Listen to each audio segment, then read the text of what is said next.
আসসালামু আলাইকুম। গত ভিডিওতে আপনাদেরকে জানিয়েছিলাম কি কি কাজ শিখে আসলে সৌদিতে আপনারা নিয়মিত কাজ করতে পারবেন। তো আজকে আপনাদের জানাবো সেই কাজগুলো কি কি। আপনারা যদি এখানে ইলেকট্রিশিয়ানের কাজ, থাই গ্লাসের কাজ, টাইলসের কাজ, রাজমিস্ত্রি, কনস্ট্রাকশন সাইডের যে কাজগুলো আছে যেমন স্টিল ফিক্সার, মেশন, কার্পেন্টার বা রঙের কাজ, এই সকল কাজ, তাছাড়া গাড়ি চালানো শিখে আসতে পারেন। অবশ্যই বাংলাদেশের লাইসেন্স নিয়ে আসতে হবে।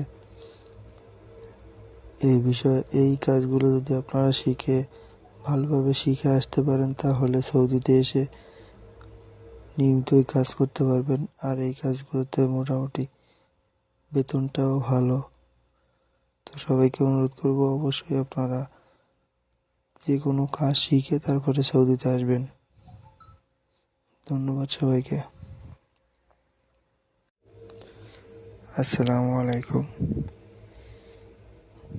গত ভিডিওতে আপনাদেরকে জানিয়েছিলাম কি কি কাজ